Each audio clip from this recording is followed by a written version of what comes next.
बदनामी और तलाक। राधा बस रोई चली जा रही थी। उसके आंसू रुकने का नाम नहीं ले रहे थे। वो अपनी माँ से बार बार एक ही बात कह रही थी, मुझे बदनाम कर उसे क्या मिला, सिर्फ उसे डाइवोर्स तलाक आसानी से मिल जाए। उसने मेरा नाम गैर मर्दों के साथ जोड़ दिया, मेरी जिंदगी नरक बना दी। मेरे पति होते हुए खुद मुझ पर ये इल्ज़ाम लगा रहे हैं। ये वही इंसान है जो कल तक मेरे लिए सब कुछ करने को तैयार थे, दिन को रात कहने को तैयार थे। आज अपने अहंकार में मुझे नीचा दिखाने के लिए मुझे तलाक दे रहे हैं। मेरी गलती क्या? अपने और अपनी बेटी के लिए आवाज़ उठाना। अब लोग भी मुझे अजीब नज़रों से देखते हैं, गंदी बातें करते हैं। रास्ते पर चलना मुश्किल हो गया है। सहेलियों ने भी मुंह फेर लिया, बस कुछ ही मुझे समझती हैं और मेरे साथ हैं। माँ, आपका भाई बहन साथ और बेटी का प्यार साथ मेरा हौसला बढ़ाता है। मैंने भी फैसला कर लिया है, मैं लोगों के तानों से, बदनामी से डरूंगी ना ही झुकूंगी ना ही रुकूंगी। अपने आत्मसम्मान और हक के लिए बिना थके लड़ूंगी लोगों से, उस इंसान से जिसमें इंसानियत ही नहीं रही। और फिर शुरू हुए कोर्ट कचहरी के धक्के, पैसों की और समय दोनों की बर्बादी पर कोई दूसरा रास्ता नहीं दिख रहा था। सबसे बड़ा दुख झटका उस वक्त लगता था राधा को, जब उसका पति कोर्ट में सामने खड़े होकर गलत गंदी बात बोलता था। वो बहुत मायूस हो जाती थी, कभी कभी सब कुछ छोड़कर कहीं दूर भाग जाना चाहती थी, पर उसका अंतर मन उसे झकझोर देता। तुम ऐसे पीछे नहीं हट सकती, तुम चुप नहीं रह सकती। और राधा फिर हिम्मत कर खड़ी हो जाती अपनी बेटी के हक के लिए। सोचती, मैं मजबूत बनूंगी तभी बेटी को मजबूत बना पाऊंगी।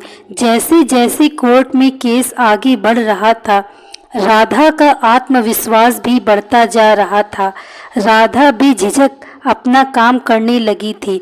उसे महसूस होने लगा था लोगों के सामने एक अच्छी शादीशुदा जिंदगी का दिखावा करना बहुत गलत था। अगर उसने कुछ लोगों को भी सही बात बताई होती, अपनी परेशानियां बताई होती, तो आज ये दिन ना देखना पड़ता। लोग उसकी मुश्किलों को समझते। खैर, जो होना था हो गया, सोचकर राधा ने ठंडी सांस ली। अब वो खुलकर जिएगी अपनी जिंदगी। उधर राधा के पति को भी एहसास हो गया था, उसने राधा पर झूठे इल्ज़ाम लगा मुसीबत मोल ले ली है। उसने तो सोचा था राधा जैसी समाज में एक अच्छी जिंदगी जीने का दिखावा करने वाली औरत मुंह बंद कर चुपचाप घर में बैठ जाएगी, पर हुआ सब कुछ उल्टा। राधा ने तो घरेलू हिंसा की सच्चाई सबके सामने लाकर रख दी थी। कुछ सबूत भी जुटा लिए थे राधा ने। वो अब अपनी बेटी के साथ जीना सीख गई थी। उसके घरवाले भी पूरा साथ देते थे उसका। तभी एक दिन दरवाजे की घंटी बजी। राधा ने भी सोचा कौन हो सकता है इस वक्त। जब देखा तो वो अचंभित हो गई। दरवाजे पर उसका पति खड़ा था। उसने राधा से पूछा, अंदर आ जाऊं? राधा ने कुछ सोचकर बोला हाँ। उसे अंदर आने दिया और पूछा, अब क्यों आए हो? वो बोला, मुझे माफ़ कर दो, मुझसे गलती हो गई और घर वापस चलो। मैं तुम्हारे और अपनी बेटी के बिना नहीं रह सकता। अचानक आए इस बदलाव से राधा सोच में पड़ गई थी। वो कुछ समझ नहीं पा रही थी, पर उसका पति केस वापस ले साथ में सुखी जीवन बिताने की बात कर रहा था। उसने राधा से कहा, चाहो तो थोड़ा सोचकर जवाब देना, पर राधा का जवाब तो तैयार था।